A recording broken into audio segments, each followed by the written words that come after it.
మహేంద్రగిరి దగ్గర నుంచి ప్రారంభమవుతుంది. మళ్ళీ చివరికి హనుమంతుడు సీతామ్మవారిని అన్వేషించి వచ్చి రామలక్ష్మణులు కలుసుకోవడంతోనే ముగించబడుతుంది. ఈ యొక్క ఇంత అద్భుతమైన ఈ యొక్క ప్రారంభం నుంచి ముగింపు వరకు స్వామికి తనకి వచ్చిన ఆపదల్ని ఏ విధంగా దాటుకొని ముందుకు వెళ్ళాలో సుందరకాండలో స్వామి చూపించారు. అందుకనే ఎక్కడికి వెళ్ళినా ఎవరిని అడిగినా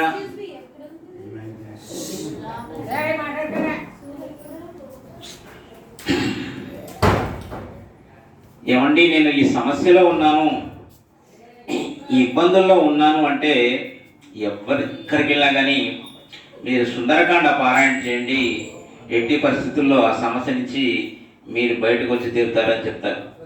కాబట్టి ఇదే సుందరకాండ అంత విశిష్టత కలిగిన కాండ. అందుకని ఆ సుందరకాండని మనం చక్కగా స్వామి యొక్క ఆశీస్సులతో మనం చక్కగా పారాయణ చేసుకొని అద్భుతమైన సుందరకాండ గొప్పతనాన్ని, ఆ యొక్క శక్తిని, ఆ యొక్క స్వామి యొక్క ఆశీస్సుల్ని మనం పొందుదాం.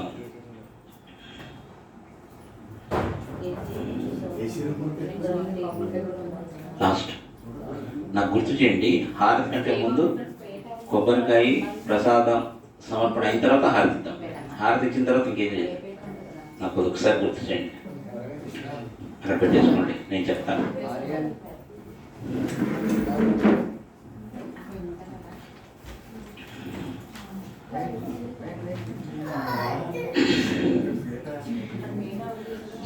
సీతారాముల వారి దివ్యగాథను మనకు అనుగ్రహించిన మహర్షి వాల్మీకి ఒక్కసారి నమస్కారం చేద్దాం. కూజింతం రామ రామేతి మధురం మధురాక్షరం ఆరుహ్య కవితా శాఖా వందే వాల్మీకి కోకిలం.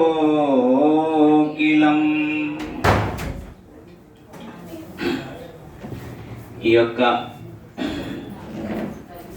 సుందరకాండ రామాయణంలోని కాండలకి ఒక అద్భుతమైన కాండ సుందరకాండ. ఇంత అద్భుతమైన రామాయణం రచించిన వాల్మీకి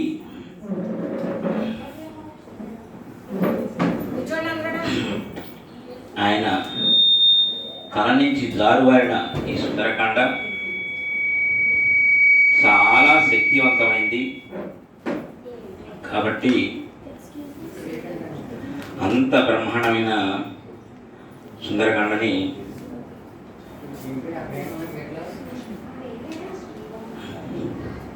మనం ఇప్పుడు ప్రారంభించుకుందాం.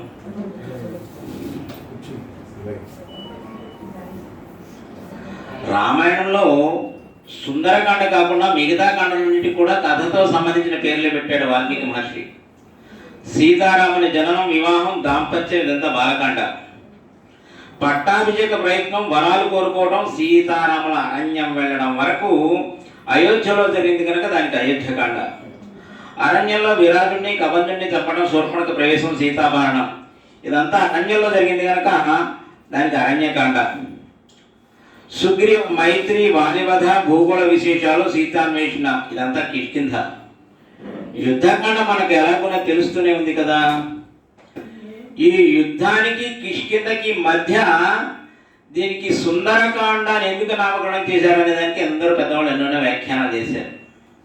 ఆ వ్యాఖ్యానాల సారాంశం ఏంటంటే, ఆయన ఋషి కనుక, ఆదికవి కనుక 100 యోజనాల సాగరాన్ని లంఘించడానికి విజృంభించే హనుమంతుని విశ్వరూప సౌందర్యం ఇక్కడ ఉన్నది.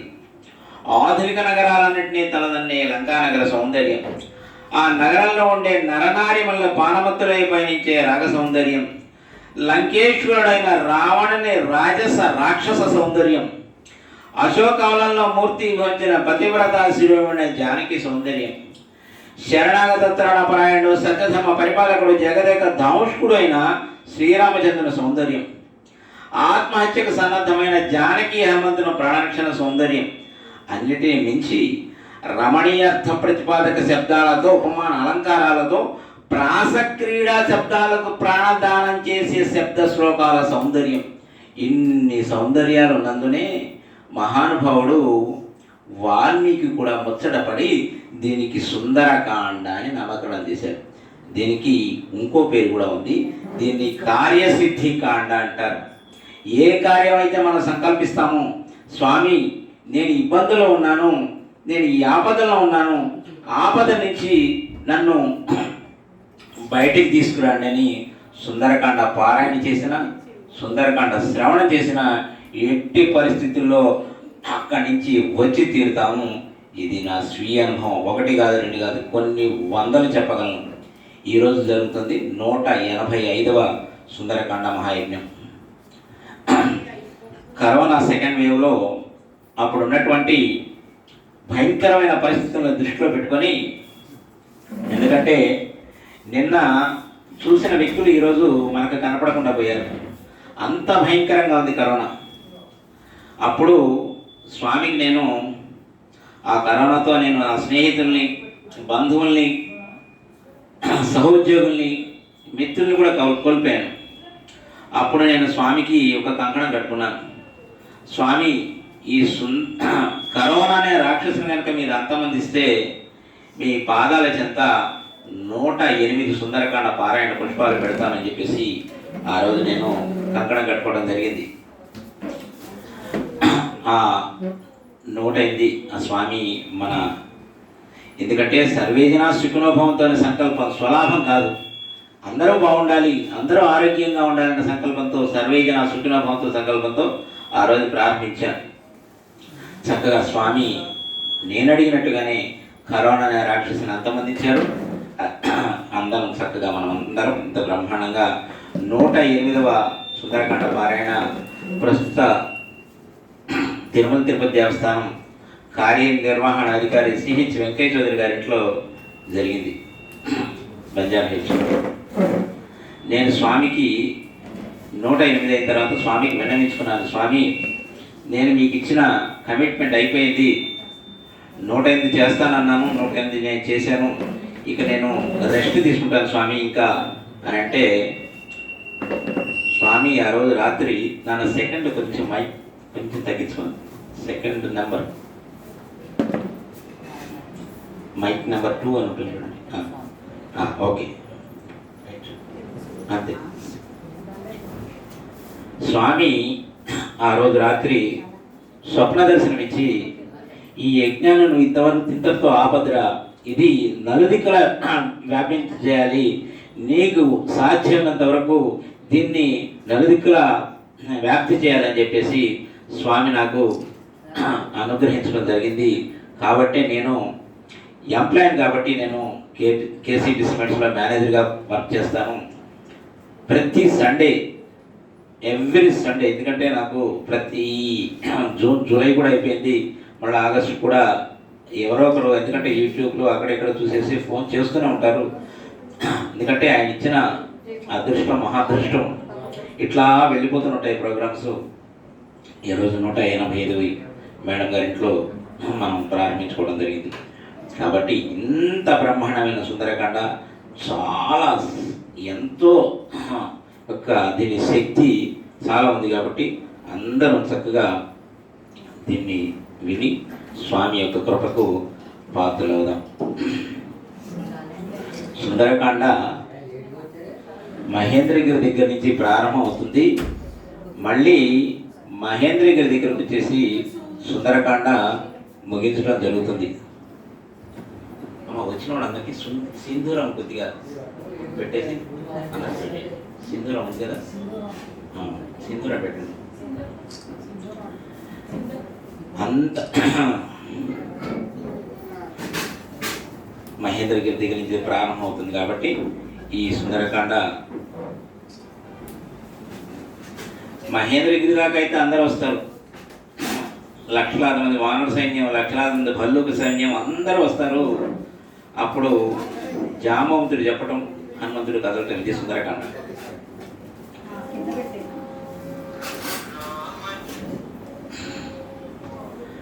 అయితే అంత బ్రహ్మాండమైన సుందరకాండ ఆ మహేంద్రగిరి దగ్గర ప్రారంభమవుతుంది. జయ జయధ్వానాలు జరుగుతున్నాయి.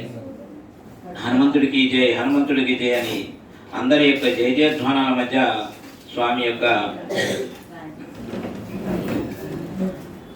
సముద్రోల్లంఘన ప్రారంభమైంది. మహేంద్రుడు కూడా బ్రహ్మాండమైన పర్వతం, అది చాలా చాలా బాగుంటుంది. ఆ పర్వతం కూడా, ఆ పర్వతం మీద ఎక్కారు స్వామి. పర్వతం మీద ఎక్కి అందరికీ నమస్కారం చేస్తున్నారు. మనం ఏ కార్యక్రమం ప్రారంభించేటప్పుడు విఘ్నేశ్వరికి స్తుతించి ప్రారంభిస్తాం. మనం ఇందాక చేసాం అది. అలాగే స్వామి కూడా అందరికీ నమస్కారం చేస్తున్నారు. ఎవరికి చేస్తున్నారు, ఎందుకు చేస్తున్నారో మనం ఒకసారి చూద్దాం. సూర్యాయ, స్వామి సూర్యుడికి నమస్కరించారు. ఎందుకంటే బుద్ధి ప్రదాత సూర్యుడు. మైండ్ ఎటు వెళ్తే నావిగేషన్, ఎటు వెళ్తే లంక వస్తుందని తెలియాలంటే మైండ్ పనిచేయాలి. అందుకని ఆయనకు నమస్కారం చేశారు. మహేంద్రాయ, ఇంద్రుడికి నమస్కారం చేశారు. ఎందుకంటే కర్మేంద్రియాలు, జ్ఞానేంద్రియాలు అన్నీ పనిచేయాలి. కాళ్ళు పనిచేయాలి, కళ్ళు పనిచేయాలి, చెవులు పనిచేయాలి, అన్నీ పనిచేయాలి. కాబట్టి ఇంద్రియాలు కలిపి ఇంద్రుడు, కాబట్టి ఆయన నమస్కారం చేశారు. పవనాయ, తండ్రి గారికి నమస్కారం చేశారు. స్వయంభువే, బ్రహ్మకి నమస్కారం చేశారు. భూతేభ్యః ఛాంజలిం కృత్వా చకారగమనే మతి, భూమి మీద ఉన్న సమస్త జీవరాశులకి చిన్న పెద్ద తారతమ్యం లేకుండా అందరికీ నమస్కారం చేశారు.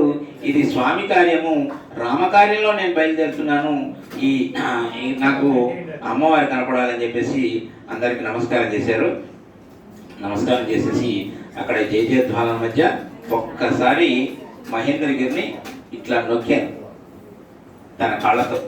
ఎందుకంటే మనం పైకి ఎగరాలంటే కిందకు ఒకసారి కాళ్ళు తంతే కానీ మనం పైకి లేవలేం. అట్లా మహేంద్రగిరి మొత్తం ఊగిపోయిందట పర్వతం. ఆ పర్వతంలో ఉన్న క్రూర మృగాలని భయకంపితులై పారిపోయినాయి. లోపల తపస్సు చేసుకున్న రాక్షసులందరూ కూడా తపస్సు చేసుకున్న మునులందరూ కూడా పైకి వెళ్ళి తపస్సు చేసుకుంటున్నారట. ఇది మనకేదో ఆపద వాటిల్లింది అని. అక్కడంతా దాంట్లో ఉన్న మహేంద్రగిరిలో ఉన్న ఆ పూలు అన్నీ మొత్తం రాలిపోయి ఆ మహేంద్రగిరిని పూలతో కప్పేసినట. మహేంద్రగిరి కాస్త పుష్పగిరిలాగా మారిపోయిందట. పుష్పగిరిలాగా అంత అందంగా ఉంది స్వామి. తతో రావణ నీతాయా సీతాయా శత్రుకర్షణ, తతో రావణ నీతాయా సీతాయా శత్రుకర్షణ, ఏష పదమన్వేష్టం చారణం చరితాపదిం, చరణం చరితాపదిం.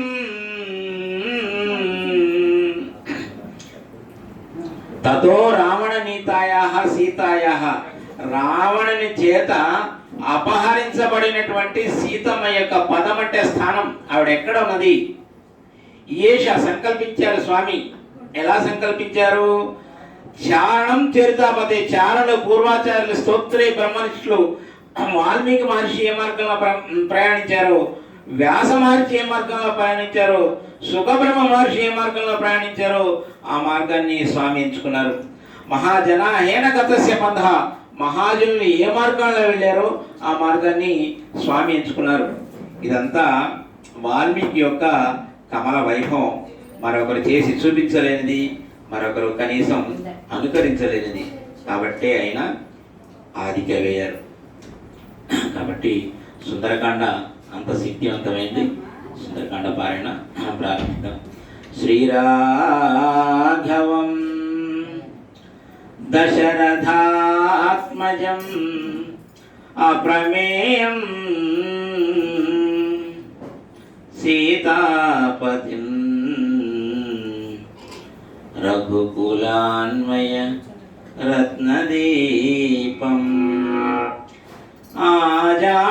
ఆజానుబాహం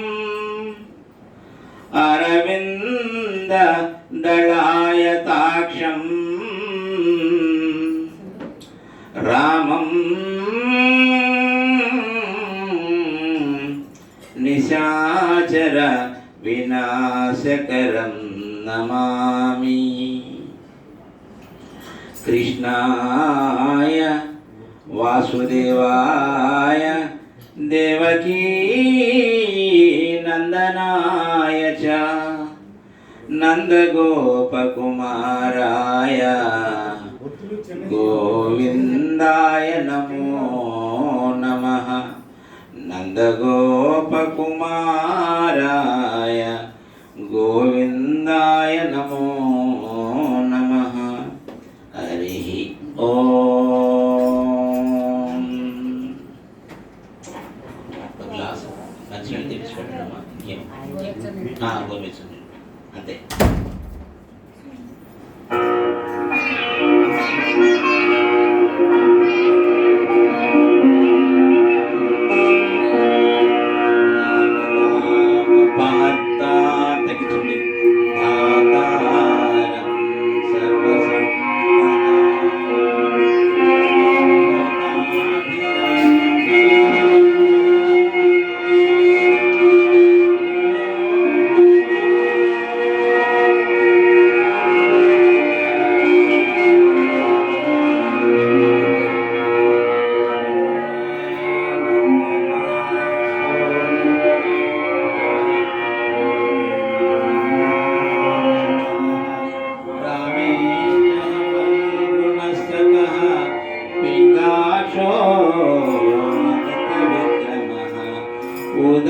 ఉదతిక్రమణస్యైవ సీతాశోక వినాశకః లక్ష్మణ ప్రాణదాతా చ దశగ్రీవశ దర్పః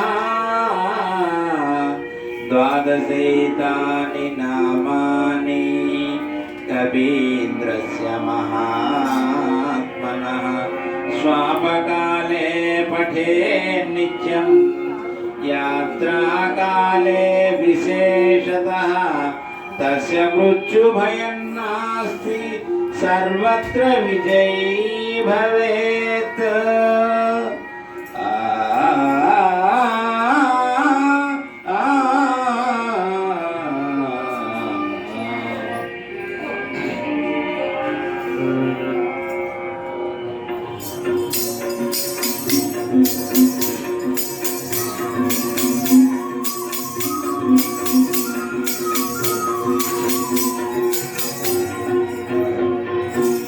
శ్రీ హనుమాను గురుదేవులు నాయక పలికిన సీతారామ కథ ఏ పలికద సీతారామ కథ.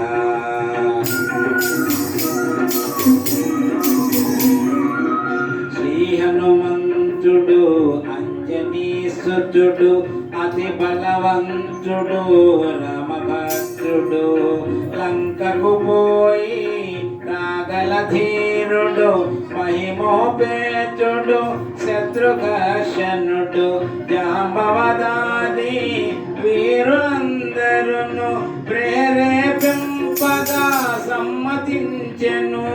లంకేశ్వరుడు అపహరించిన జానకి మాత జాడ తెలిసి కొన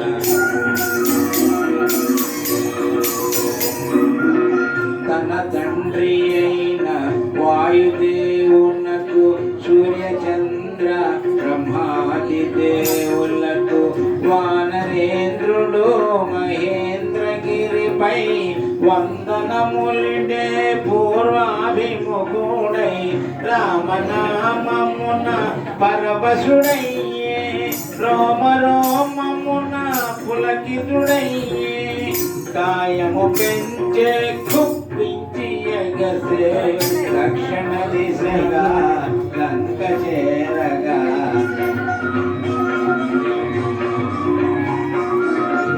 పవన తనయుని పద